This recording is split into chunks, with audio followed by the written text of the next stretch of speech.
क्षेत्रफल होते हैं।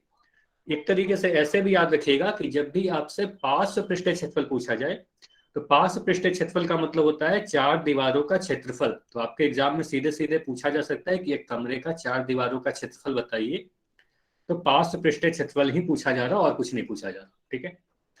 अब एक किसी भी घन का अगर एक किनारा कहो या एक भुजा कहो, है ना, एक भुजा अगर a सेंटीमीटर के बराबर है या a के बराबर है, एक भुजा a के बराबर है, तो इसका जो टोटल सरफेस एरिया का फॉर्मूला होता है वो 6a स्क्वायर के बराबर होता है। कुल पृष्ठीय क्षेत्रफल 6a स्क्वायर के बराबर होता है ना। जहां पर भुजा का वर्ग कर दिया 6 से गुना कर दिया गया। ठीक है, 6a स्क्वायर होता है। लैटरल सरफेस एरिया में कह रहे हो कि 4 पृष्ठों के क्षेत्रफल होंगे तो ये 4a स्क्वायर के बराबर होगा। आपको सीधे सीधे याद रखना है कि एक जो सरफेस होता है, एक पृष्ठ का क्षेत्रफल a स्क्वायर होता है, तो 6 पृष्ठ का क्षेत्रफल 6a स्क्वायर हो जाएगा और 4 दीवारों का क्षेत्रफल 4a स्क्वायर हो जाएगा, है ना। तो ये सारी चीजें आपको पता होनी चाहिए। 3 ही फॉर्मूला है, 2 ही फॉर्मूला, एक 6a square total surface area का, एक 4a square lateral surface area का, कुल पृष्ठीय क्षेत्रफल वक्र पार्श्व पृष्ठीय क्षेत्रफल, है ना। और इसी से आधारित कुछ कुछ क्वेश्चन कराया गया था लास्ट क्लास में। तो अभी क्या करते हैं, एक क्वेश्चन करेंगे जिसे आप लोग रिकॉल क्वेश्चन कहते हो, पिछला क्लास पे आधारित है ये क्वेश्चन। बोला गया है घनाकार डब्बे का कुल क्षेत्रफल बताइए अगर घनाकार डब्बे का एक किनारा a सेंटीमीटर के बराबर है। तो काफी आसान सा क्वेश्चन दिखे आपको, है ना, काफी सा आसान सा क्वेश्चन है। अगर एक किनारा दिया गया है तो आप कुल क्षेत्रफल कहने का मतलब क्या हुआ, टोटल एरिया कहने का मतलब टोटल सरफेस एरिया पूछा जा रहा है, टीएसए का मान पूछा जा रहा है। अगर डब्बे का एक किनारा a सेंटीमीटर है, डब्बा घन की आकृति का है, तो इसका टोटल सरफेस एरिया क्या होगा। तो इस क्वेश्चन को करने में आपको ज्यादा से ज्यादा जो भी टाइम लगेगा क्वेश्चन को पढ़ने में लगेगा। अगर क्वेश्चन समझ लिए तो 5 सेकंड में आंसर कर सकते हो, कुछ भी सॉल्व नहीं करना इसमें, है ना। फॉर्मूला याद है, आप समझ पा रहे हो तो काफी जल्दी से आंसर कर पाओगे। ठीक है, टोटल सरफेस एरिया पूछा जा रहा है किसी भी क्यूब का, अगर उसका एक साइड या एक एज या एक किनारा a सेंटीमीटर के बराबर है। ठीक है, वेरी गुड, काफी लोगों के आंसर आ गए हैं और मैक्सिमम सभी के आंसर सही आए। तो सीधे सीधे इसमें एक्सप्लेनेशन कुछ नहीं है, सीधे सीधे आपको फॉर्मूला ही लगाना है। फॉर्मूला याद है, आंसर कर दोगे काफी जल्दी से। अगर फॉर्मूला याद है तो आंसर कर पाओगे। अगर घनाकार डब्बे का कुल पृष्ठीय क्षेत्रफल बताइए अगर डब्बे का किनारा a सेंटीमीटर है। सभी को आंसर करना है, जितने भी बच्चे हो, जितने लोग ज्वाइन हो, सभी लोग आंसर जरूर करिए।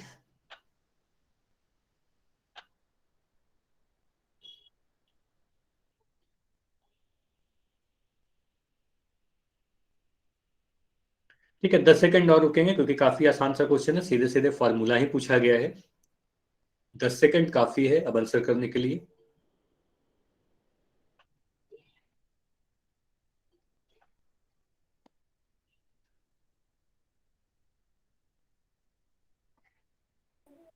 पांच सेकंड और, ठीक है।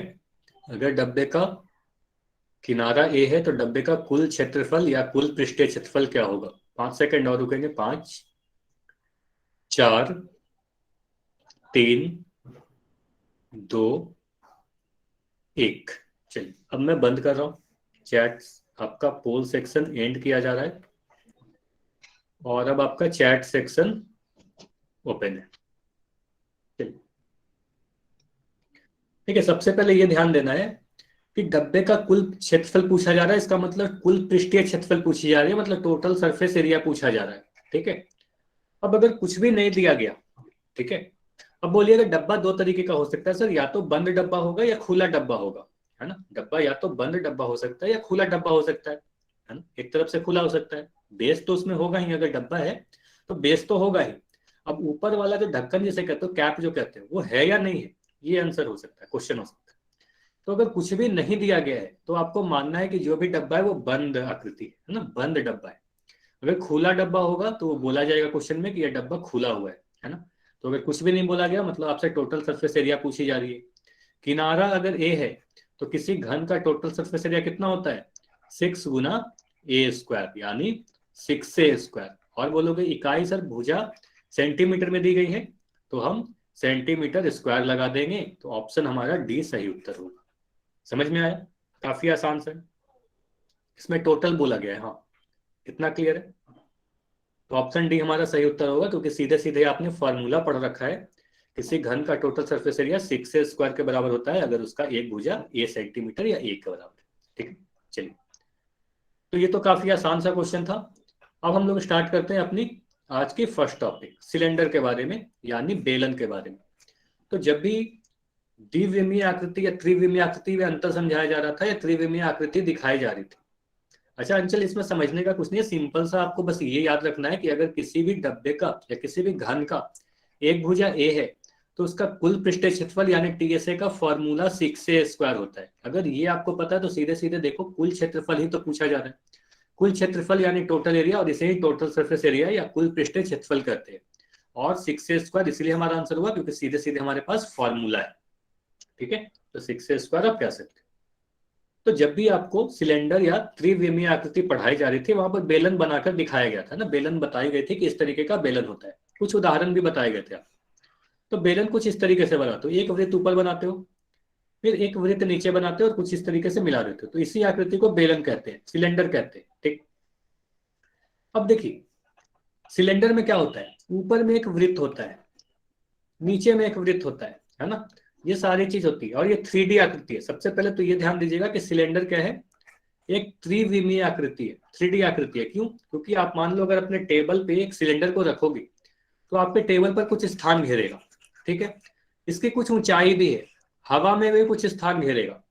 तो क्योंकि ये हवा में भी एक स्थान घेर रहा है, इसलिए त्रिविमीय आकृति है, 3D फिगर है। ठीक है, सबसे पहले तो ये समझ में आ गया कि 3D इमेज है, 3D फिगर है, लंबाई चौड़ाई ऊंचाई होगी, एक ऊंचाई भी होगी, हवा में स्थान घेरेगा। चलिए, अब समझते हैं कि बेलन बनता कैसे है। तो जो भी आकृति यहां पर आपको ये वाली दिखाई गई है, इसी को आप बेलन कहते हो, इसे ही आप सिलेंडर कहते हो। तो इसके बारे में कुछ इंपॉर्टेंट टर्म्स देख लेते हैं। अभी ये सारी चीजों को आपको पढ़ना नहीं है, इस रेक्टेंगल जो आयत दिख रहा है इसे आपको नहीं देखना है, सिर्फ और सिर्फ आप इस सिलेंडर को देखो। ठीक है, इस सिलेंडर में क्या क्या चीजें होती है, आपको इस सिलेंडर का एक आधार दिख रहा होगा। ये आधार क्या है, एक वृत्त है ना, एक सर्कल है। ठीक है, ये नीचे में जो आधार दिख रहा है इसे हम क्या कहते हैं, जो भी वृत्त है वो आधार कहलाता है, सिलेंडर का बेलन का आधार कहलाता है। अब जो ऊपर में जो भाग दिख रहा है, जो ब्लू कलर का मैं रंग रहा हूं, यह भी आधार होगा या नहीं होगा, हाँ या ना ये बताइएगा। तो जो ऊपर का भाग है उसे भी आप आधार कह सकते हो, क्योंकि हो सकता है कि कभी आप, हाँ आयत के बारे में देखेंगे क्या कहते हैं उसे, पहले ये समझिए जो समझाया जा रहा है ना। तो हो सकता है अभी ये नीचे लाल वाला दिख रहा है, तो आप कह रहे हो लाल वाला जो है सर वो हमारा आधार है, लेकिन ऐसा भी तो हो सकता है कि आप इस सिलेंडर को इस तरफ से उलट के रख दो, है ना, उलट के भी इसको रखा जा सकता है, ब्लू वाले भाग की तरफ से भी रखा जा सकता है। तो यह भी हमारा आधार है, ये ध्यान दीजिएगा कि इस वाले को भी आप आधार बोलोगे यानी बेस बोलोगे, और इस वाले को भी आप आधार बोलोगे। तो ये दोनों ही के दोनों क्या हैं, बेलन का आधार है। ये समझ में आ गया, आधार कौन सा होता है, दोनों ही जो वृत्तीय भाग हो गए ना उन्हें ही हम आधार कहेंगे। तो दो वृत्त हो गए, ठीक है, दो वृत्तीय भाग को बेलन का आधार कहेंगे।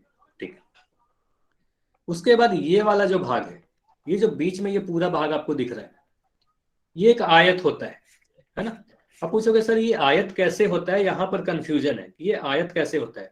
तो इसके बारे में थोड़े देर से हम लोग डिस्कस करेंगे। ठीक है, इसके बारे में थोड़े देर से भी डिस्कस करेंगे, जब आपको वक्र पृष्ठीय क्षेत्रफल पढ़ाया जाएगा तब मैं बताऊंगा कि इसे आयत क्यों कहते हैं। ठीक है, तो अभी के लिए आप इतना ध्यान रखिए, ये जो बेलन होता है वो दो वृत्त, है ना, दो सिरे समान त्रिज्या वाले वृत्त, मतलब दो वृत्त और दोनों ही वृत्त बिल्कुल एक जैसे होते हैं। उसके बाद एक आयत से मिलकर बना होता है, तो एक आयत और दो वृत्त से मिलकर बना होता है। ठीक है, कैसे आयत से बना होता है वो तो हम लोग अभी थोड़ी देर में देखेंगे, लेकिन अभी के लिए आपको ये ध्यान रखना है कि एक आयत दो वृत्त से बना होगा। उसके बाद ये दोनों आधार बिल्कुल एक जैसे होंगे, अगर ऊपर वाला आधार का क्षेत्रफल 10 है तो नीचे वाले आधार का भी क्षेत्रफल 10 ही होगा। ठीक है, दोनों का क्षेत्रफल बराबर होगा, दोनों बिल्कुल एक जैसे होंगे। चलिए सर जो भी, हाँ बताइए। सर एक्चुअली उस फोन में शायद डाटा इशू था, तो उसमें वही स्क्रीन दिख रही थी, तो आप एक बार दोबारा से रिपीट कर दो। ठीक है, मैं रिपीट ही कर रहा हूँ, अभी कुछ भी नहीं पढ़ाया गया, ध्यान से सुनिए, सारी चीज समझ में आ जाएगी। अभी से सोचिए कि शुरुआत हो रहा है, ठीक है। तो बस अभी ये बताया गया कि बेलन में जो दो वृत्त दिखते हैं ना, ऊपर और नीचे, इन दोनों को बेलन का आधार कहते हैं, ठीक है। अब मान लो ये आधार का त्रिज्या, मान लो ये जो वृत्त है, वृत्त का त्रिज्या अगर आर है, तो आर को क्या कहेंगे, बेलन की त्रिज्या कहेंगे। जो वृत्त का त्रिज्या होता है, मतलब जो आधार का त्रिज्या होता है, वही बेलन की त्रिज्या कहलाती है ना। तो ये समझ में आया कि बेलन की त्रिज्या क्या होती है। जो भी नीचे में वृत्त होगा, जो भी सर्कल दिखेगा, उस सर्कल का जो रेडियस होगा वही बेलन का भी रेडियस होगा, ठीक है। चलिए, अब अगर ऊपर वाले का रेडियस आर है, तो नीचे वाले का भी रेडियस आर होगा, इसका भी रेडियस आर होगा। दोनों आधार बिल्कुल एक जैसे होते हैं, तो दोनों का त्रिज्या बिल्कुल सेम होगा, ठीक। उसके बाद इन दोनों बेलन के बीच, सॉरी ये दोनों सर्कल के बीच जो भी परपेंडिकुलर डिस्टेंस है, जो लंबवत दूरी है ना, इसे हम ऊंचाई कहते हैं, इसे आप हाइट कहते हो, ठीक है। हाँ, टर्म सारे इंग्लिश में बता दूंगा, ठीक है। तो इसको क्या कहोगे, ऊंचाई कहोगे। तो ये जो लंबवत दूरी आपको दिखता है, इसे आप बेलन का ऊंचाई कहते हो, है ना। इसे हम बेलन की ऊंचाई कहेंगे, यानी हाइट ऑफ सिलेंडर कहेंगे, है ना।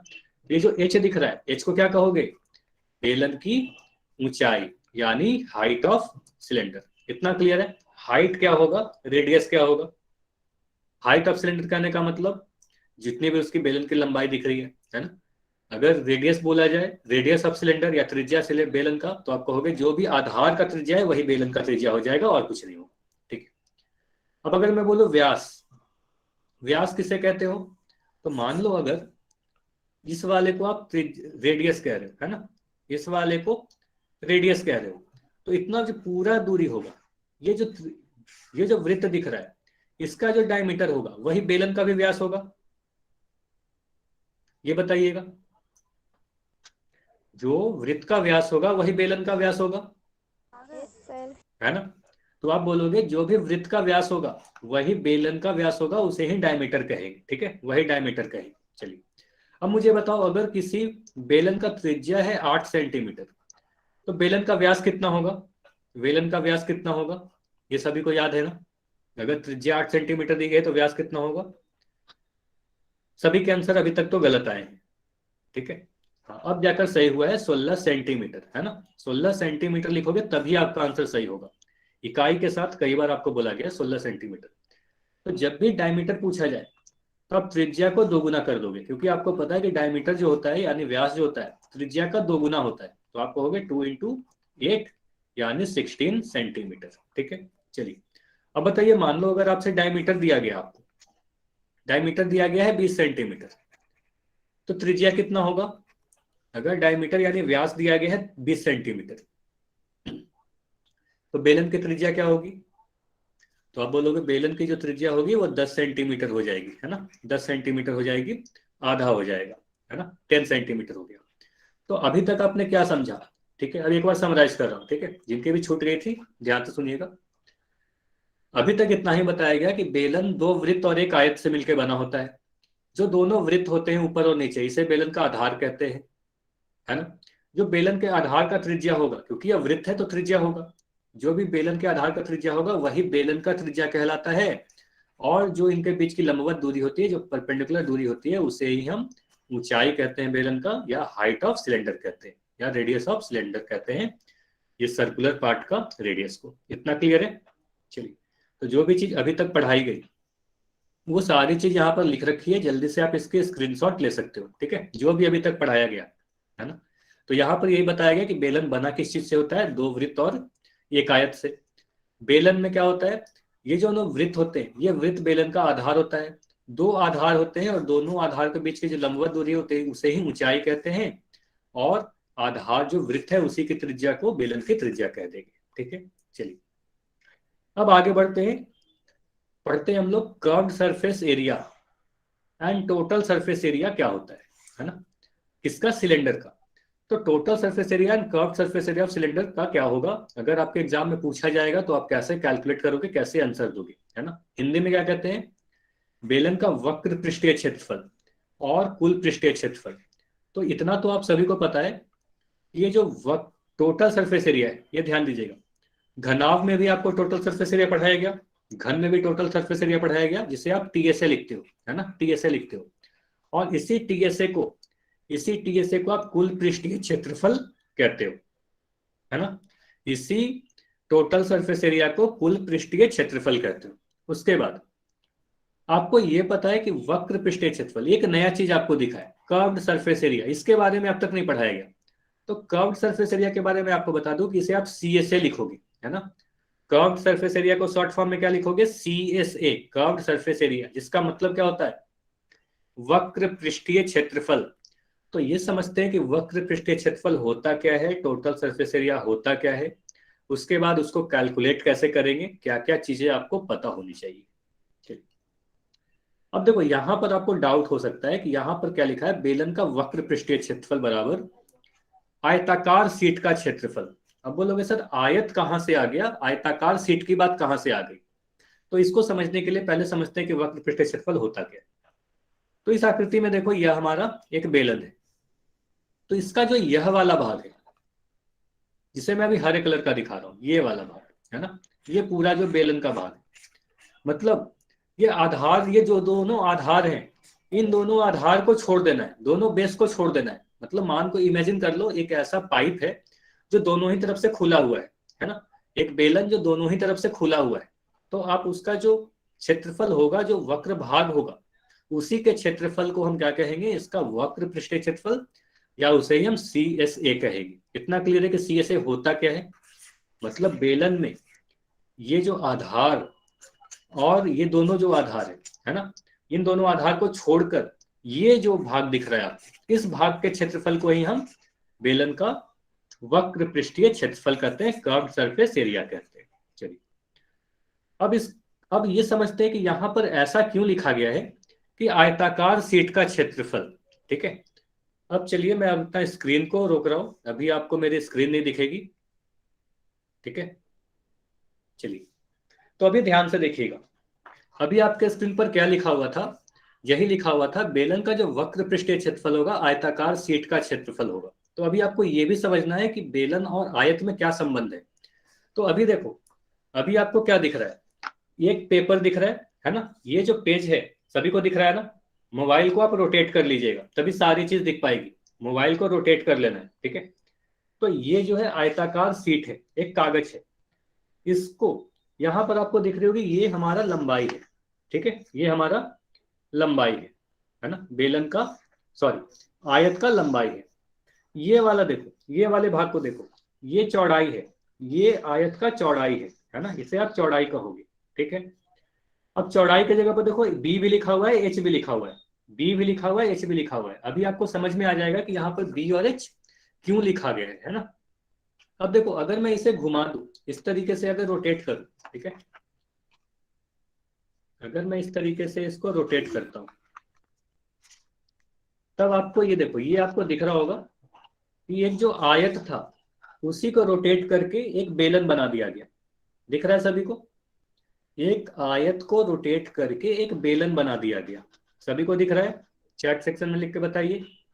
तो ये जो आयत था, आयत को ही अगर हम इस तरीके से मोड़ दिया तो इस तरीके से हमारा क्या बन गया, एक बेलन बन गया। तो यहां से ये समझ में आया आपको कि ये क्यों लिखा गया था कि बेलन में एक आयताकार शीट होता है और दो वृत्त होते हैं। तो दो वृत्त तो आपको दिख रहे होंगे, एक इधर इस साइड नीचे की तरफ और एक ऊपर की तरफ, है ना। तो ये दोनों तो वृत्तीय भाग हो गए, है ना, ये दोनों आधार हो गया, ये हमारा बेलन हो गया। अब ये ध्यान दीजिएगा, जो आयताकार शीट का आप चौड़ाई बोल रहे हो, है ना, जिसे आप चौड़ाई बोल रहे हो, आयताकार शीट का जो चौड़ाई बोल रहे हो, वही हमारा बेलन का, अगर इस तरीके से आप मोड़ दोगे तो वही हमारा बेलन का ऊंचाई हो गया। ये दिख रहा है सभी को, एच भी लिखा हुआ है, इसीलिए एच लिखा गया था। यहां से आपको यह समझ में आ रहा होगा कि जो आयताकार शीट का चौड़ाई था, जो बी था, वो हमारा बेलन का ऊंचाई बन गया, है ना। तो इस तरीके से जो एच क्यों लिखा गया है, एच इसीलिए लिखा गया है, आप सभी को दिख रहा होगा या नहीं ये बताइए, दिख रहा है। तो ये एच इसलिए लिखा गया है क्योंकि ये जो एच है बेलन की ऊंचाई है और यही जो ऊंचाई है वो आयताकार शीट की चौड़ाई है। ठीक है, इतना क्लियर है। अब ध्यान से देखिएगा, मान लो यहां पर एक वृत्त लगा हुआ है, यहां पर ये वाले भाग में एक वृत्त लगा हुआ है इस तरीके से। बेलन जनरली बंद होता है, इस तरीके से बंद बेलन होगा, है ना, इस तरीके से बंद होगा, ठीक है, इस तरीके से बंद होगा। अब ये एक वृत्तीय भाग है ना, ये वाला एक वृत्त है हमारे पास, ठीक है, ये वृत्तीय भाग है, ये बेस ऑफ सिलेंडर है, आधार है। अब इस आधार की त्रिज्या अगर आर है, ध्यान से सोचिएगा, अगर ये त्रिज्या अगर आर है तो इसका सरकमफेरेंस यानी इसकी परिधि कितनी होगी, चैट सेक्शन में लिख के बताइए। इसकी परिधि 2 पाई आर होगी या नहीं, ये बताइए पहले। इसका परिधि 2 पाई आर होगा, अगर त्रिज्या आर है तो परिधि 2 पाई आर होगा, ठीक है, परिधि 2 पाई आर होगा। मतलब आप ये बोल रहे हो कि सर ये जो बेलन आपने बनाया है ना, ये जो भी बेलन आपने बनाया,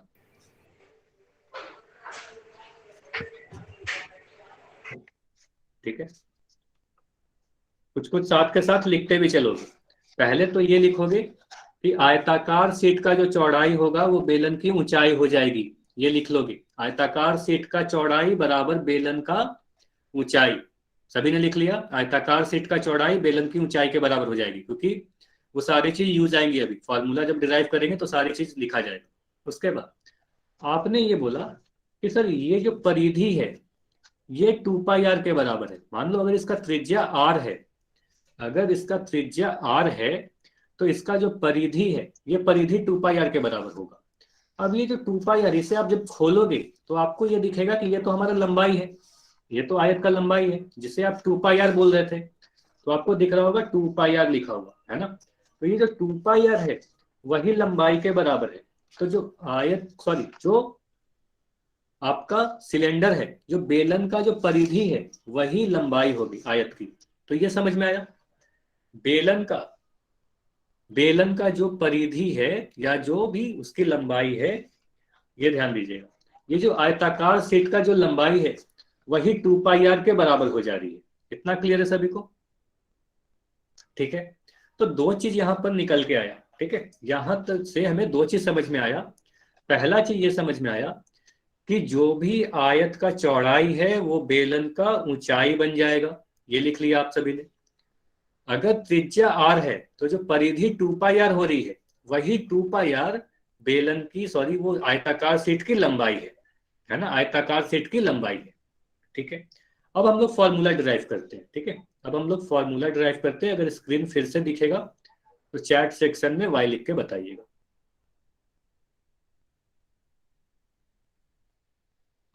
अच्छा, सारी चीज इंग्लिश में ही बता दी जाएगी, ठीक है, सारी चीज अभी मैं इंग्लिश में ही बता दे रहा हूँ, ठीक है। स्क्रीन दिख रही है सभी को? चलिए अब समझिएगा क्या क्या अभी आपको बताया जा रहा था, फिर से रिपीट करते हैं। इस बार आपको दिखाया नहीं जा रहा, स्क्रीन पर देखना है सभी को। तो ये समझ में आया कि बेलन का जो वक्र भाग था, ये ध्यान दीजिएगा कि बेलन का जो भी वक्र भाग था, ये वाला भाग जो भी कर्व्ड सरफेस था, ये वाला भाग आयत का बना हुआ था, है ना, आयत को ही घुमाकर बनाया गया था। तो आयत का अगर घुमाकर बनाया गया था तो आयताकार शीट का जो क्षेत्रफल होगा वही बेलन का वक्र पृष्ठीय क्षेत्रफल होगा, इसे ही हम कर्व्ड सरफेस एरिया कहते हैं। इतना क्लियर है? अब समझ में आ रहा होगा कि वक्र पृष्ठीय क्षेत्रफल आयताकार शीट का क्षेत्रफल क्यों लिखा गया था, रेक्टेंगुलर सरफेस का एरिया के बराबर है। अब ये देखिए, आयताकार शीट का क्षेत्रफल आप क्या लिखते हो, आयताकार शीट के क्षेत्रफल को आप कहते हो लंबाई गुना चौड़ाई, है ना, आयत का क्षेत्रफल को आप कहते हो लंबाई गुना चौड़ाई, एल इंटू बी। फॉर्मूला बताया गया किसी भी आयत का क्षेत्रफल लंबाई गुना चौड़ाई होता है। तो इसको मैं इस तरीके से लिख दे रहा हूं ताकि सारी चीज आपको क्लियर समझ में आए। एल को मैं लिख दे रहा हूं लाल कलर से और बी को मैं लिख दे रहा हूं हरे कलर से, है ना। तो ये हमारा आयत का क्षेत्रफल हो गया। सिलेंडर का पेरीमीटर नहीं होगा, सिलेंडर के आधार का पेरीमीटर 2 पाई आर कह सकते हो। पेरीमीटर 2 पाई आर एच नहीं, वही तो सीखने जा रहे हैं, अभी सीखने जा रहे हैं, ठीक है, ध्यान से देखिएगा, पेरीमीटर नहीं होता सिलेंडर का कुछ भी। चलिए, तो एल इंटू बी लिख दिया, ये आयत का क्षेत्रफल हो गया। अब अभी अभी आपको ये समझाया जा रहा था ना कि आयत का जो लंबाई होगा वो नीचे वाले आधार का परिमाप के बराबर हो जाएगा, परिधि के बराबर हो जाएगी, है ना। तो ये 2 पाई आर आप लिख सकते हो, है ना। तो ये 2 पाई आर के बराबर हो जाएगा। आयत की जो लंबाई है, अगर मान लो इसका त्रिज्या आर है तो ये वाला जो लंबाई होता है वो लंबाई एल के बराबर हो जाएगी आयताकार शीट का। अच्छा, समझ में नहीं आया ना, ध्यान से सुनते जाइए, समझ में आ जाएगी, ठीक है, ध्यान से समझिए, ठीक है। तो ये जो आयत ऐसे देखना, मान लो ये एक आयत है ना, इसे आपने रोटेट कर दिया, रोटेट करके कुछ इस तरीके से सिलेंडर बना दिया, है ना, ये सिलेंडर बना दिया, तो इसकी जो चौड़ाई है वह इसकी ऊंचाई बन जाएगी। जो आयताकार सीट का जो चौड़ाई है वो इसकी ऊंचाई बन जाएगी। अब इसकी जो लंबाई है, ये जो लंबाई है वो इसी के बराबर होगा, ये वाला जो परिधि है ये वाला 2πr के बराबर हो जाएगा। मान लो इसका अगर r है तो ये जो 2πr है ये l के बराबर होगा या नहीं, ये समझ में आ रहा है, हाँ या ना, ये बताइए। l 2πr के बराबर होगा, आयत की जो लंबाई होगी वो 2πr के बराबर हो जाएगा, ठीक है। तो यहां से हम यही कह सकते हैं, ये सारी चीजों को मैं मिटा के अगर लिखूं तो आप कह सकते हो l 2πr के बराबर है और b जो है वो हमारा बेलन का ऊंचाई हो जाएगा। तो b चौड़ाई ऊंचाई के बराबर और l 2πr के बराबर हो जाएगा, ठीक है। यहां से आप आगे बढ़ोगे तो आप लिख सकते हो 2πrh, मतलब जो कर्व्ड सरफेस एरिया है यानी जो वक्र पृष्ठीय क्षेत्रफल है उसका फॉर्मूला यही होता है 2πrh। ये क्लियर है? इतना क्लियर है? ये बताइए 2πrh के बराबर आएगा। क्यों ऐसा किया, फिर से एक बार मैं रिपीट कर दे रहा हूं जल्दी से। ये सारी चीजों को मिटा के आपको इस तरीके से समझ लेना है, ठीक है। आप ये बोलोगे कि आयताकार सीट का जो क्षेत्रफल होता है वो लंबाई गुना चौड़ाई होता है। अगर हम किसी आयत को मोड़कर अगर एक बेलन बना दे तो उसकी जो लंबाई होती है वो 2πr के बराबर हो जाएगी, जहां पर r क्या है, बेलन के आधार की त्रिज्या है ना, तो 2πr के बराबर हो जाएगी। जो b होता है, जो चौड़ाई होता है, वही बेलन का ऊंचाई बन जाता है, इसलिए 2πr × h लिख दिया, और यही हमारा कर्व्ड सरफेस एरिया के बराबर होता है। तो ये फॉर्मूला होता है कर्व्ड सरफेस एरिया यानी वक्र पृष्ठीय क्षेत्रफल का, है ना। तो वक्र पृष्ठीय क्षेत्रफल का फॉर्मूला याद रखना है 2πr × h, ठीक है। तो ये समझ में आ गया, तो आगे बढ़ते हैं। यहाँ पर जो भी चीज आपको पढ़ाई गई है अभी लिखी हुई मिल जाएगी आपको, तो इस पेज का स्क्रीनशॉट आपको ले लेना है। एक सेकंड रुक जाइएगा, फिर से आपको स्क्रीन दिखेगी।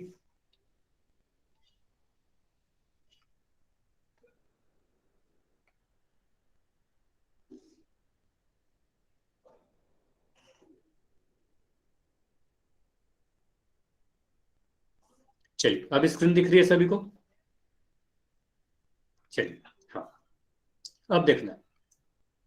तो अगर हम कहें कभी भी आपसे बोला जाए बेलन का वक्र पृष्ठीय क्षेत्रफल बताइए, तो आप कह सकते हो कि बेलन का वक्र पृष्ठीय क्षेत्रफल का सीधे सीधे फॉर्मूला है। आपको पता क्या होना चाहिए कि बेलन के आधार का त्रिज्या अगर r है ना, अगर त्रिज्या r है, ऊंचाई h है ना, बेलन की ऊंचाई अगर h है, तो कर्व्ड सरफेस एरिया यानी वक्र पृष्ठीय क्षेत्रफल 2πrh के बराबर होता है ना। ये फॉर्मूला है, सीधे सीधे आपको नोट करना है। पाई का मान 22/7 रखना है यार, r और h का मान दिया रहेगा, आप सीए से निकाल सकते हो, ठीक है। उसके बाद आपको ये ध्यान रखना है कि CSA को ही LSA भी लिखा जाता है कई बार, है ना। कई बार आपको ये बोला जा सकता है कि LSA बताइए, मतलब लैटरल सरफेस एरिया बताइए। तो जब भी आपसे लैटरल सरफेस एरिया पूछा जाए किसी भी बेलन का, तो लैटरल सरफेस एरिया ही कर्व्ड सरफेस एरिया के बराबर होता है ना। पार्श्व पृष्ठीय क्षेत्रफल को ही वक्र पृष्ठीय क्षेत्रफल कहते हैं, है ना। पार्श्व पृष्ठीय क्षेत्रफल पूछा जाए या वक्र पृष्ठीय क्षेत्रफल पूछा जाए, एक ही बात होती है। तो LSA ही CSA के बराबर होगा, ठीक है। उसके बाद ऐसे भी ध्यान रख सकते हो कि जब से घनाभ के बारे में, अगर आप घनाभ में LSA पढ़ रहे थे, है ना, घनाभ में आप LSA पढ़ रहे थे, लैटरल सरफेस एरिया, क्या होता था, आधार और ऊंचाई को छोड़ दिया जाता था। मतलब आपको बताया गया था कि पार्श्व पृष्ठीय क्षेत्रफल जब भी आपसे पूछा जाए लैटरल सरफेस एरिया, तो आप फर्श और छत को छोड़ देते हो, 4 दीवारों का क्षेत्रफल बताते हो। तो यहाँ पर भी वही हो रहा है कि आप इस आधार को, ये दोनों ही आधार को छोड़कर सिर्फ इस वक्रीय भाग का क्षेत्रफल बता रहे हो। तो ये पार्श्व पृष्ठीय क्षेत्रफल के जैसा होता है। तो हम लैटरल सरफेस एरिया कह सकते हैं या कर्व्ड सरफेस एरिया, दोनों ही बोला जा सकता है, लेकिन ज्यादातर बेलन में आपको CSA यानी कर्व्ड सरफेस एरिया या वक्र पृष्ठीय क्षेत्रफल लिख के पूछा जाएगा। क्लियर है? आगे बढ़े। तो आगे हमारा क्या है, टोटल सरफेस एरिया, है ना। तो इसके आगे हमें पढ़ना है टोटल सरफेस एरिया यानी कुल पृष्ठीय क्षेत्रफल, है ना। टोटल सरफेस एरिया, कुल पृष्ठीय क्षेत्रफल। तो जब भी टोटल सरफेस एरिया पूछा जाएगा तो क्या करोगे, एक तो ये वाला भाग आएगा, है ना, इस पूरे टोटल का मतलब हुआ पूरा, है ना। तो सबसे पहले तो बोलोगे ये वाला भाग, इस वाले भाग का क्षेत्रफल क्या होगा, इस वाले भाग का क्षेत्रफल बोलोगे कि आयताकार सीट का क्षेत्रफल होता है ना। आयताकार सीट का क्षेत्रफल यानी कर्व्ड सरफेस एरिया, है ना, CSA, वक्र पृष्ठीय क्षेत्रफल। उसके बाद एक वृत्त हमारा ऊपर में है, एक वृत्त हमारा नीचे में है। मान लो अगर त्रिज्या r है, त्रिज्या r है, तो एक वृत्त का क्षेत्रफल तो पाई आर स्क्वायर के बराबर होगा, और दो वृत्त का क्षेत्रफल है तो 2 पाई आर स्क्वायर के बराबर हो जाएगा। तो यहां से आप कह सकते हो कि सर हमें अगर टीएस से पूछा जाए, टोटल सरफेस एरिया पूछा जाए, तो आप बोलोगे वक्र पृष्ठीय क्षेत्रफल तो होगा ही, इसमें हम दो वृत्त का क्षेत्रफल जोड़ देंगे, है ना, दो वृत्त का यानी दो आधार का क्षेत्रफल आप ऐड कर दोगे, है ना। तो यहां से निकल के आएगा कर्व सरफेस एरिया का फॉर्मूला आपने अभी पढ़ा, 2 पाई आर एच, 2 के जगह पर 2 लिखा, और वृत्त का क्षेत्रफल आपको पता है पाई आर स्क्वायर के बराबर होता है। ठीक है, अब आगे आप बढ़ोगे तो यहां से आप देख पा रहे होगे इस तरीके से मैं लिख रहा हूँ 2 पाई आर, और एच को मैं ब्लू कलर से लिख दे रहा हूँ। ठीक है, एच को मैं ब्लू कलर से लिख दे रहा हूँ। फिर मैं यहाँ पर लिख रहा हूँ 2 पाई आर, और ये देखो आर स्क्वायर जो है, आर स्क्वायर को मैं लिख रहा हूँ आर इंटू आर, है ना, इस आर स्क्वायर को लिख रहा हूँ आर इंटू आर, है ना। यहां से मैं इस वाली चीज को ब्लू कलर से लिख दे रहा हूँ। ठीक है, आर इंटू आर, इतना सही समझ में आया। 2 पाई आर एच क्यों लिखा, कर्व सरफेस एरिया के लिए लिखा, दो वृत्त का क्षेत्रफल 2 pi are square, are square को आर इंटू आर लिख दिया।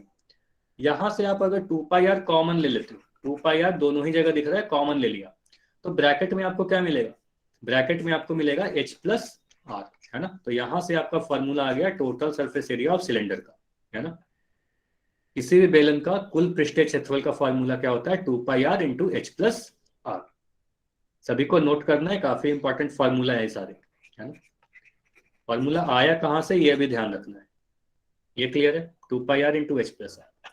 तो जो भी पढ़ाया गया वही चीज यहाँ पर लिख के रखी गई है, तो इस पेज की आपको स्क्रीनशॉट लेना है ना। तो बेलन का जो कुल पृष्ठीय क्षेत्रफल होगा वो क्या होगा, 2 पाई आर एच वक्र पृष्ठीय क्षेत्रफल प्लस दो वृत्तों का क्षेत्रफल, और इसे सोल्व करने पे हमारा आता है एक इंपॉर्टेंट फॉर्मूला, टीएसए का formula 2 pi R into H plus R, है ना।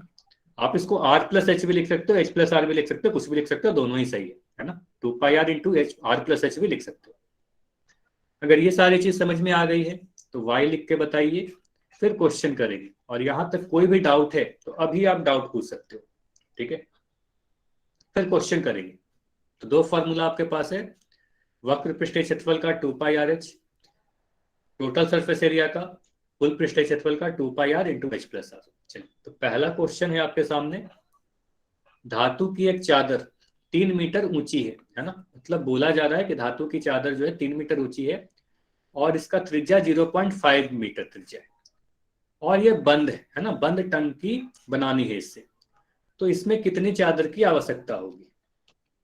तो ट्राई करना है खुद से, अभी पोल सेक्शन में आपको आंसर करना है। क्वेश्चन को मैं समझा दे रहा हूं, आपको मान के चलना है कि धातु की चादर है वो रेक्टेंगुलर होगी, आयताकार होगी। ये 3 मीटर ऊंची कहने का मतलब हुआ जो ऊंचाई है हमारा, बेलनाकार टंकी का जो ऊंचाई है वही 3 मीटर दे दिया गया है ना। अगर बेलनाकार टंकी है तो इसमें एक वृत्तीय आधार होगा, आधार वृत्त के आधार का वृत्त के जैसा होगा, तो उसका जो त्रिज्या है वो हमें दिया गया है 0.5 मीटर, त्रिज्या 0.5 मीटर दिया गया है। बोला गया है कि ये जो टंकी है बंद टंकी है, मतलब दोनों ही तरफ से ये बंद है, कहीं से भी खुली हुई नहीं। तो इस कार्य के लिए कितने वर्ग मीटर चादर की जरूरत पड़ेगी। तो आप देखो कि यहाँ पर आप टीएसए कैलकुलेट करोगे या एलएसए कैलकुलेट करोगे, सॉरी सीएसए लिखते हैं, एलएसए भी लिखा जाता है लेकिन ज्यादातर सीएसए लिखा जाता है। तो ट्राई करना है।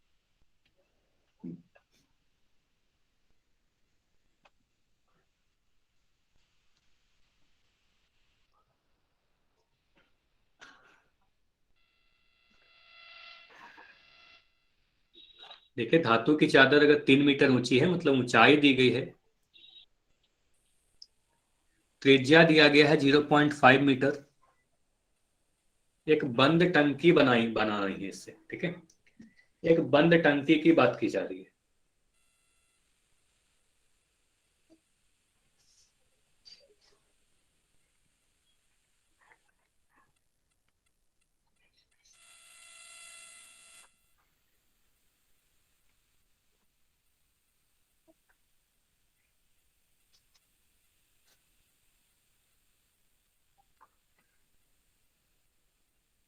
वेरी गुड, काफी आंसर आ भी गए हैं। धातु की एक चादर 3 मीटर ऊंची है, मतलब ऊंचाई दी गई है। त्रिज्या 0.5 मीटर है। एक बंद बेलनाकार टंकी बनानी है, तो इसमें कितने वर्ग मीटर चादर की आवश्यकता है? क्या करें? पोल सेक्शन में आंसर करना है।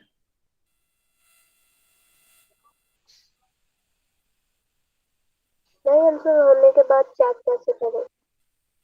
हाँ, अच्छा, पोल में आंसर कर देते हो तो फिर चैट में लिखने की कोई जरूरत नहीं है। चैट अभी आपकी बंद की गई है, तो आंसर सिर्फ पोल में करना है। जिनका पोल नहीं आता उनके लिए बोला जाता है कि चैट सेक्शन में आंसर कर दीजिए, ठीक है।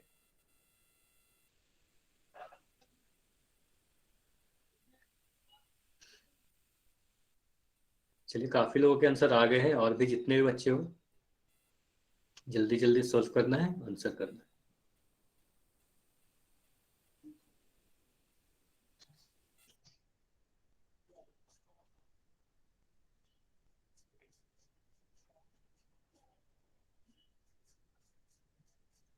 ऊंचाई त्रिज्या दिया गया है, आपको ये डिसाइड करना है बस यहाँ पर कि आप टीएस से कैलकुलेट करके आंसर करोगे या सीएस से कैलकुलेट करके आंसर करोगे। बोला जा रहा है कि ये जो टंकी है वो बंद टंकी है, मतलब दोनों ही तरफ से बंद है।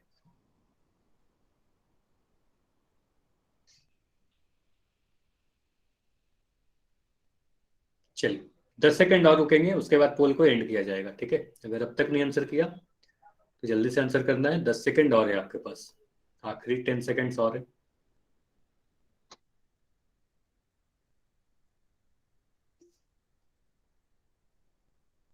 5 सेकंड्स, आखिरी लास्ट 5 सेकंड्स और है। 5, 4, 3, 2, 1। तो अभी मैं पोल को एंड कर दे रहा हूं।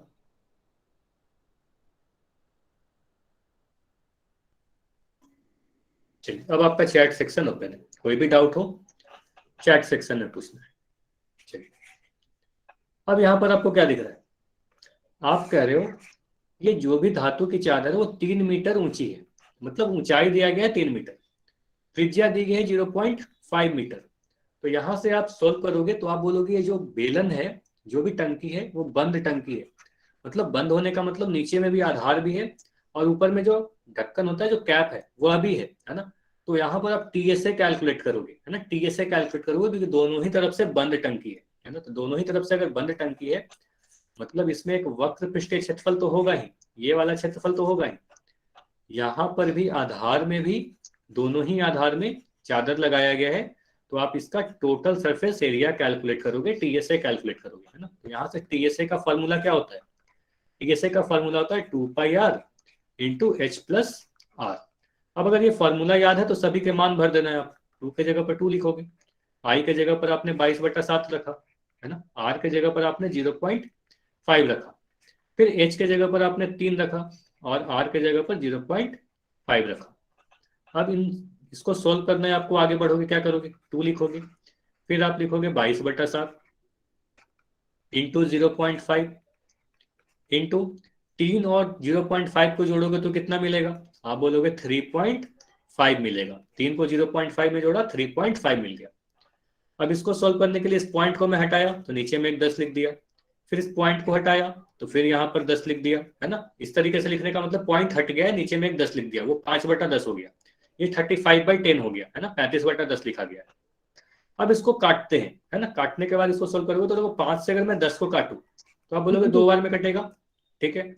2 से ये 2 हमारा कट गया, ठीक है। 7 से, अच्छा किसी का माइक ऑन है, माइक आपको बंद रखना है, ठीक है, जिनका भी माइक ऑन है। चलिए, ठीक है। अब यहाँ 7 से अगर मैं काटू 35 को तो कितने बार में कटेगा? 7 से 35 हमारा कटा 5 बार में, ठीक है। ये सारी चीज हो गई। 5 यहाँ पर दिख रहा है और यहाँ नीचे में 10 दिख रहा है ना। 5 और 10 को देखो, 5 से अगर मैं 10 को काटा तो 2 बार में कटेगा, और ये जो 2 है, यहाँ पर 2 दिख रहा है आपको, ऊपर में 22 दिख रहा है, तो 2 से अगर मैं 22 को काटू तो ये 11 बार में कट गया। तो सारी चीजें कट गई, सिर्फ और सिर्फ आपको बचा 11। तो आंसर क्या करोगे? 11 मीटर स्क्वायर हमारा सही उत्तर होगा, है ना। तो ये सारी चीज सोल्व करने के बाद हमारा आंसर क्या आ रहा है? 11 मीटर स्क्वायर। ये क्लियर है सभी को? सीधे सीधे फॉर्मूला यूज किया गया और कुछ नहीं किया गया, मान रखे गए, सोल्व कर दिया गया उसको, है ना। ये वाला जो पार्ट था कैलकुलेशन का पार्ट, ये वाला ध्यान से आपको करना है कि किस तरीके से आप काट रहे हो, है ना। तो ये सभी को ध्यान से करना है, बस वहां पर नंबर्स को काटने आंसर आ जाएंगे आपको 11 मीटर स्क्वायर। ठीक है, तो ये समझ में आ गया कि हमारा आंसर 11 मीटर स्क्वायर इस क्वेश्चन का सही उत्तर था। टोटल सरफेस एरिया ही हमारा सही उत्तर होगा। ठीक है, चलिए, मतलब पूछा गया था टोटल सरफेस एरिया एक तरीके से। तो अगला क्वेश्चन है आपके सामने। इस क्वेश्चन को पहले मैं समझा दे रहा हूं, ठीक है, अभी कोई भी आंसर नहीं करना है किसी को, क्वेश्चन को पहले ध्यान से समझिएगा। तो वो यहाँ बोला गया एक रोलर है, एक रोलर का व्यास 84 सेंटीमीटर है, मतलब आपको डायमीटर दिया गया है 84 सेंटीमीटर। अब डायमीटर दिया गया है तो यहाँ से आप रेडियस बता सकते हो, त्रिज्या बता सकते हो, है ना। उसके बाद लंबाई दी गई है 120 सेंटीमीटर। मत मान लो इस तरीके का अगर रोलर है ना, देखो क्वेश्चन में कभी बोल के नहीं दिया जाएगा कि एक बेलनाकार रोलर है, क्योंकि आपको पता है कि रोलर जो होता है जिससे आप देखते हो रोड जब बनता है कोई भी रोड, तो आप पिचिंग करने के लिए एक रोलर चलाया जाता है, तो रोलर हमेशा बेलनाकार ही होता है। तो ये बोला नहीं जाएगा क्वेश्चन में, आपको समझ जाना है कि रोलर बेलनाकार ही होगा, है ना। अब इसकी लंबाई जो है 120 सेंटीमीटर है, तो अगर इसकी लंबाई 120 सेंटीमीटर है मतलब इसकी ऊंचाई 120 सेंटीमीटर है। एक तरीके से बेलन का ऊंचाई दिया गया है 120 सेंटीमीटर। ठीक है, अब बोला जा रहा है इससे क्या करना है, खेल के मैदान को समतल करना है। समतल करने के लिए इसको 500 चक्कर लगाने पड़ते हैं। 500 चक्कर जब ये लगाता है ये रोलर, तब जाके वो पूरा मैदान जो फील्ड है वो समतल हो पाता है। तो आपसे खेल के मैदान का क्षेत्रफल पूछा जा रहा है और वर्ग मीटर में पूछा जा रहा है, तो मीटर स्क्वायर में आंसर पूछा जा रहा है ना। जबकि सभी इकाई सेंटीमीटर में दी गई है, सभी चीज, रेडियस, डायमीटर और ऊंचाई। चलिए, अब मैं पोल सेक्शन ऑन कर रहा हूं, अब ट्राई करना है फिर आंसर करना है। ठीक है, चलिए देखिए क्या आपका आंसर होने वाला है, पहले खुद से ट्राई कीजिए फिर मैं बताऊंगा। एक रोलर का व्यास दिया गया है, रोलर की लंबाई दी गई है, लंबाई जो है 120 सेंटीमीटर, वही हमारा बेलन का ऊंचाई हो जाएगा। यानी आर और एच का मान तो आप आसानी से पता कर लिए। बोला जा रहा है 500 चक्कर लगाने पड़ते हैं अगर इसे किसी खेल के मैदान को समतल करना है। तो खेल के मैदान का क्षेत्रफल बताइए और मीटर स्क्वायर में बताइए, है ना। वर्ग मीटर में आंसर मांगा जा रहा है आपसे।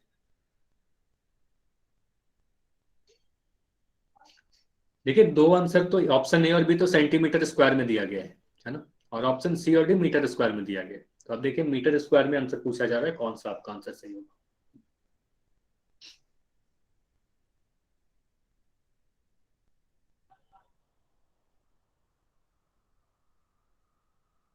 तो अभी खुद से ट्राई करना है, खुद से सॉल्व कीजिए।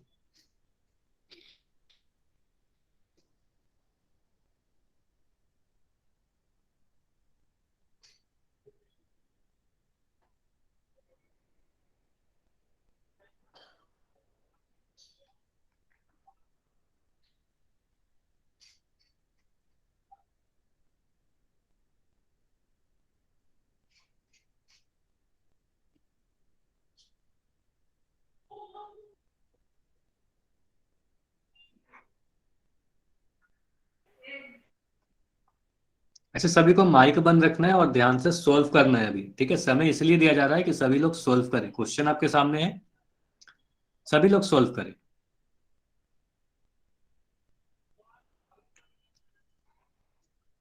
अगर आपसे नहीं भी हो पाता है फिर भी ट्राई जरूर करना है, ठीक है। उसके बाद जब मैं सॉल्व करूंगा ना तब आपको समझ में आएगा कि आपने क्या नहीं किया और क्या करना चाहिए था या क्या गलतियां की। और अगर सही आंसर आ रहा है तब तो वेरी गुड, काफी अच्छी बात है।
ठीक है, काफी लोगों के आंसर आ गए हैं, वेरी गुड।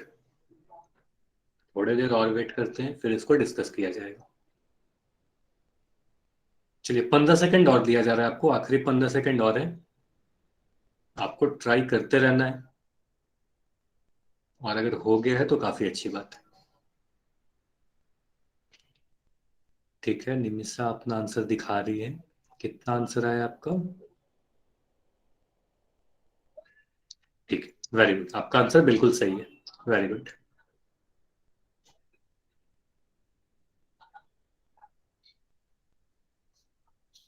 चलिए 10 सेकंड और रुकते हैं, ठीक है, 10 सेकंड में पोल को एंड किया जाएगा।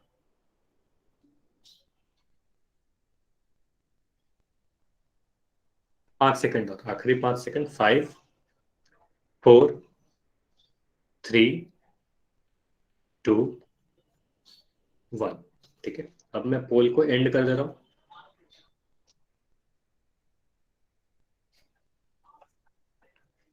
चलिए, देखो इस क्वेश्चन को पहले सोल्व करने के लिए मैं ये सारी चीजों को मिटा रहा हूं,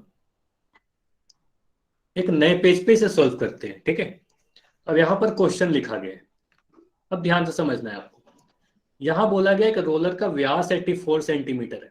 जैसे ही आपको ये दिखा कि रोलर का व्यास 84 सेंटीमीटर है, तो सीधे सीधे सबसे पहले मैं ये लिखूंगा कि व्यास अगर 84 सेंटीमीटर है हमारा, तो यहां से मैं त्रिज्या बता सकता हूं। त्रिज्या कितना होगा?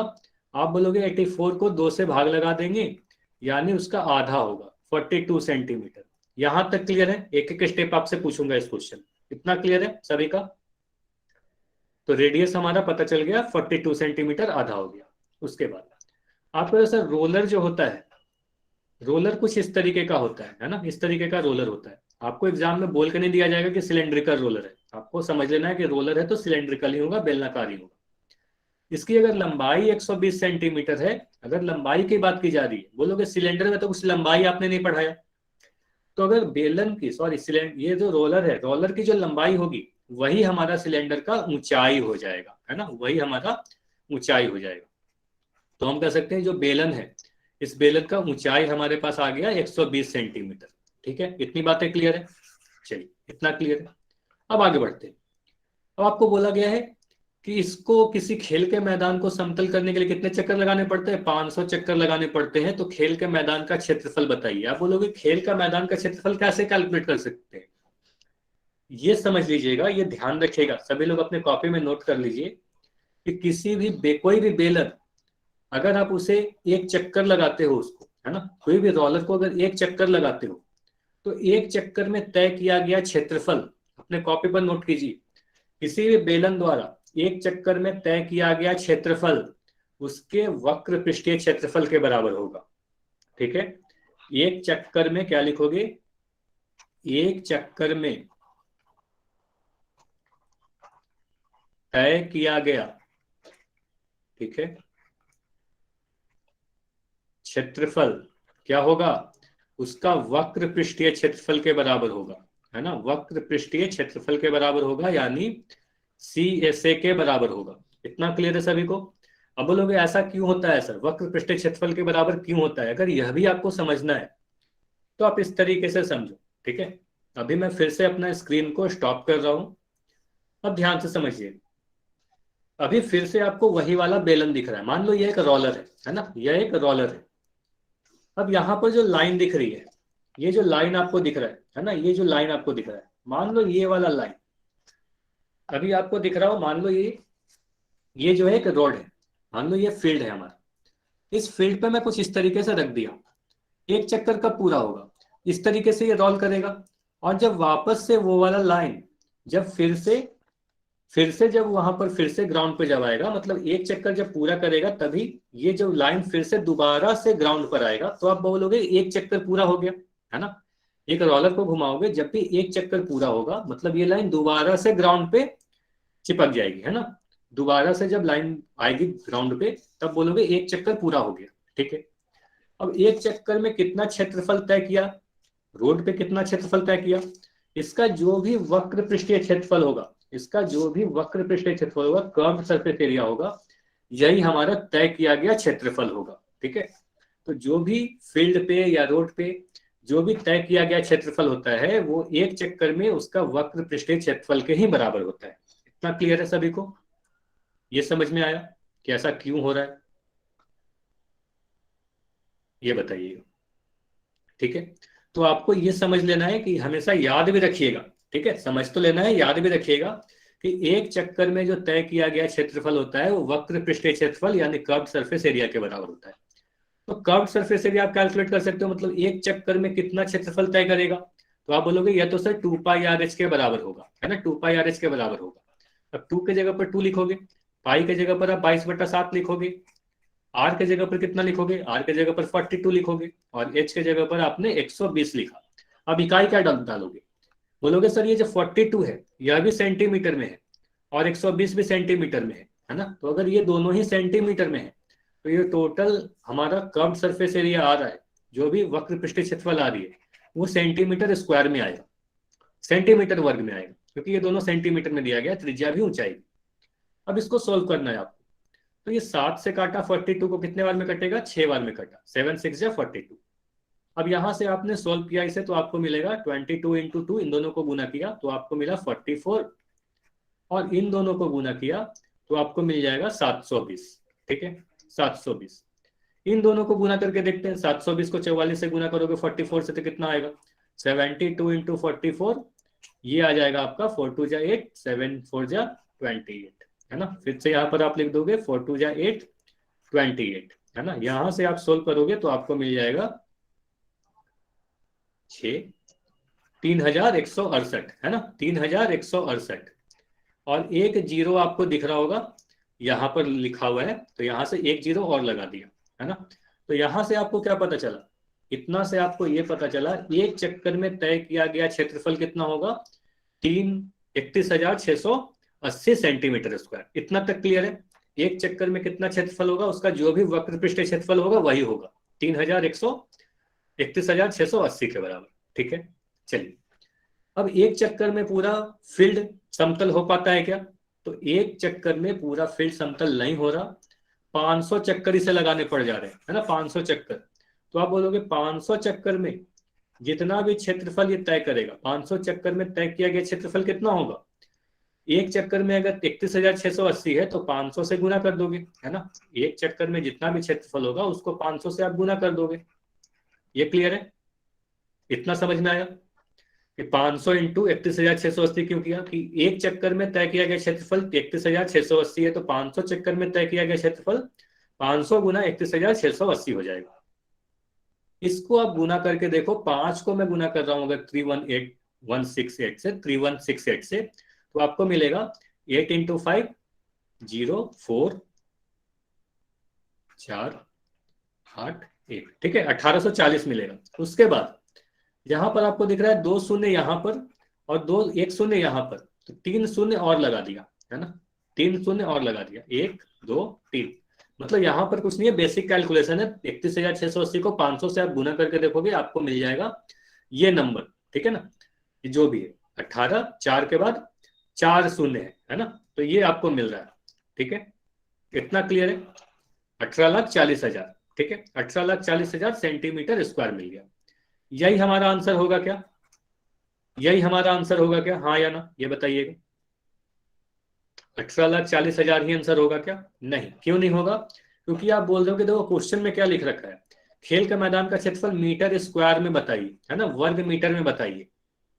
हाँ, मीटर में कन्वर्ट करेंगे तो आप बोलोगे सभी ऑप्शन को भी अगर हम देखें तो 18 लाख जो भी आंसर आया था मैं यहाँ पे लिख दे रहा हूँ, है ना,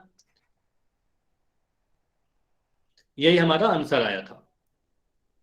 सॉरी, आंसर क्या आया था हमारा, इसमें कुछ गड़बड़ हुआ क्या, इसको गुना करके फिर से देख लेते हैं। ठीक है, इसको गुना करके देख लेते हैं। ठीक है, इसको गुना करोगे तो 8 5 40 का 0 4 आया हमारे पास,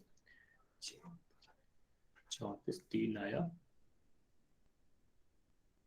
सर 15,84,000 था शायद। हाँ 1584 आएगा। ठीक है, 15840 आएगा और यहाँ पर 3 शून्य और आ जाएंगे तो ये आएगा आपके पास, इसको कैलकुलेट करके देखिएगा। ठीक है, 158430 आएंगे। ठीक है, ये आ रहा है। है ना। तो आंसर हमारे पास आ रहा है, ये गलती से यहाँ पर लिखा है, तो हम लिख सकते हैं इसको 15841234 इतना सेंटीमीटर स्क्वायर हमारे पास आया है। लेकिन ये तो किसी भी ऑप्शन में नहीं है, तो आप कन्वर्ट करोगे, कैसे कन्वर्ट करोगे? आप बोलोगे सेंटीमीटर एक छोटा इकाई होता है, मीटर एक बड़ा इकाई होता है। अगर लंबाई की बात करोगे सेंटीमीटर से मीटर में बदलने के लिए आप 100 से भाग लगाते हो, लेकिन अब ध्यान दीजिएगा सेंटीमीटर स्क्वायर से अगर मीटर स्क्वायर में बदलना हो तो इस बार मैं 10,000 से भाग लगाऊं, है ना। 10,000 से आप भाग लगाते थे, कन्वर्जन सिखाया गया था। तो अगर इकाई वर्ग हो जाता है तो 100 का वर्ग करके 10,000 से भाग लगा देते हैं। तो इसको आप कन्वर्ट करोगे तो 15841234, इसमें आप 10,000 से भाग लगाओगे तो आपका आंसर क्या आएगा? 4 शून्य हमारे पास कट जाएगा और आपको मिलेगा 1584 मीटर स्क्वायर, है ना। यही हमारा आंसर होगा, ऑप्शन डी सही उत्तर होगा। ये क्लियर है? ये बताइए, कितना क्लियर है सभी का? ठीक है, तो आपको ये ध्यान रखना है, इंपॉर्टेंट यही था कि एक चक्कर में तय किया गया जो भी क्षेत्रफल होगा वो क्षेत्रफल वक्र पृष्ठीय क्षेत्रफल के बराबर होगा। फिर यहाँ पर बोला गया है 500 चक्कर ले गया है, तो उसी में हम लोग 500 से गुना कर दिए, तो जो आंसर आया वो सेंटीमीटर स्क्वायर में आया, है ना। फिर इसे हम लोग मीटर स्क्वायर में कन्वर्ट कर दिया तो हमारा आंसर आ गया। क्लियर है? चलिए एक क्वेश्चन और कर लेते हैं, ठीक है, एक क्वेश्चन और कर लेते हैं। तो आपके पास एक दिया गया है हमारे पास, ऊंचाई 14 सेंटीमीटर वाले लंब वृत्तीय बेलन का वक्र पृष्ठीय क्षेत्रफल 88 सेंटीमीटर स्क्वायर है। तो आपको आधार का व्यास बताना है। यहाँ पर ध्यान दीजिएगा, व्यास पूछा जा रहा है ना। तो जो भी पहले आपका त्रिज्या आएगा, त्रिज्या को डबल करना है तब जाके आंसर आएगा, है ना। त्रिज्या नहीं पूछी जा रही है, व्यास पूछी जा रही है।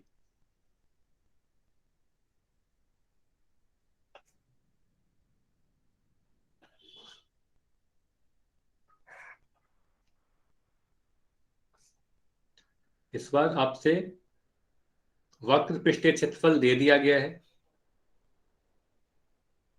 ऊंचाई दी गई है, आप त्रिज्या कैलकुलेट कर सकते हो, और अगर त्रिज्या कैलकुलेट कर लोगे तो वहां से व्यास भी कैलकुलेट कर सकते हो।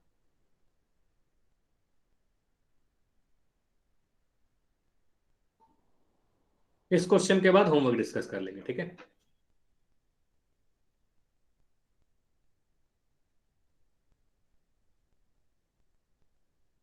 बेलन के आधार का व्यास पूछा जा रहा है।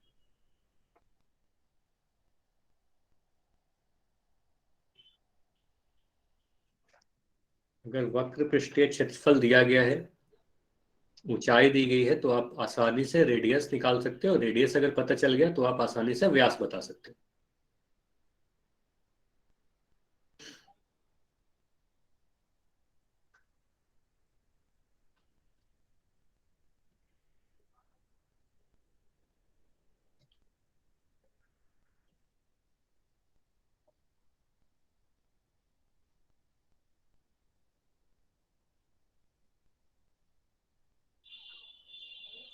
ऊंचाई तो ऐसा हो सकता है कि एग्जाम में, ऐसा जरूरी नहीं है कि हमेशा ऊंचाई और रेडियस देख के वक्र पृष्ठीय क्षेत्रफल पूछा जाए।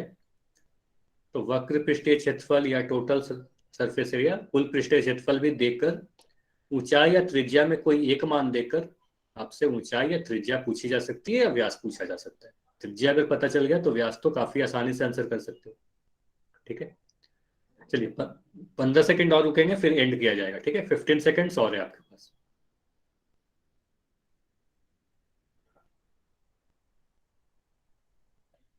टेन सेकेंड्स और, ठीक है, लास्ट 10 सेकेंड्स और है।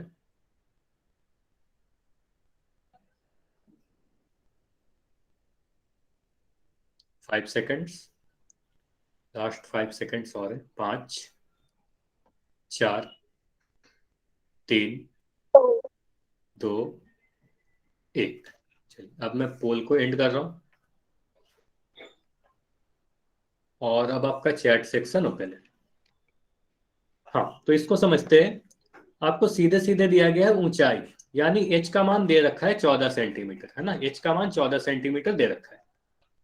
वक्र पृष्ठीय क्षेत्रफल दिया गया है, यानी आप कह सकते हो CSA, है ना। CSA का मान दिया रखा है 88 सेंटीमीटर स्क्वायर। अब बोलोगे CSA का फॉर्मूला क्या होता है? CSA यानी वक्र पृष्ठीय क्षेत्रफल का फॉर्मूला होता है 2 पाई RH, है ना, 2 पाई RH। और इसी का मान इसी का मान आप कह रहे हो 88 के बराबर है ना, 88 सेंटीमीटर स्क्वायर के बराबर है, CSA का ही मान 88 दिया रखा है। यहाँ से सभी के मान आप भर दोगे, 2 के जगह पर तो 2 ही रखा, पाई के जगह पर 22/7 रखा, आर के जगह पर क्या रखा, आर के जगह पर कुछ नहीं रखा क्योंकि आर हमें नहीं पता, क्योंकि डायमीटर और आर में संबंध है, डायमीटर निकलेगा जब आर हमें पता चल जाएगा, है ना। आर मान लिया कि आर है ना। ऊंचाई 14 सेंटीमीटर रख सकते हैं, है ना, ऊंचाई 14 सेंटीमीटर, यही 88 के बराबर है। अब इस इक्वेशन को बस आप सोल्व कर दोगे तो आपको मिल जाएगा आर का मान। पहले हम 7 से 14 को अगर काट ले तो ये 2 बार में कट जाएगा। अब यहां से आप बोलोगे आर का जो मान होगा वो 88/2 × 22 × 2 के बराबर आएगा। तो देखो एक बार 2 है, फिर 22 है, फिर 2 है, तो ये सभी को नीचे में लिख दिया। अब यहां से इसको काट कर देखो, 2 से अगर 88 को काटोगे तो आपको 44 बार में कटता दिखेगा, ठीक है। फिर से अगर 2 से 44 को काटोगे तो 22 बार में कटेगा, है ना। और ये 22 से 22 पूरा हमारा कट गया, तो हमें मिल रहा है कितना, 1 मिल रहा है ना। तो यहां से आप आंसर 1 नहीं करोगे, यहाँ त्रिज्या 1 सेंटीमीटर आ रही है ना, 1 सेंटीमीटर तो त्रिज्या आ रही है। डायमीटर कितना होगा, व्यास कितना होगा, 2 गुना त्रिज्या, यानी 2 × 1 यानी 2 सेंटीमीटर, है ना। तो आंसर क्या होगा हमारा, ऑप्शन नंबर डी इस क्वेश्चन का सही उत्तर है। ये क्लियर है सभी का। तो फॉर्मूला अगर याद है तो फॉर्मूला में सभी मान रख देना है, जो भी मान दिए नहीं है उसको छोड़ देना है, सॉल्व करोगे आंसर आ जाएगा। चलिए, तो अभी आपको होमवर्क नोट करना है।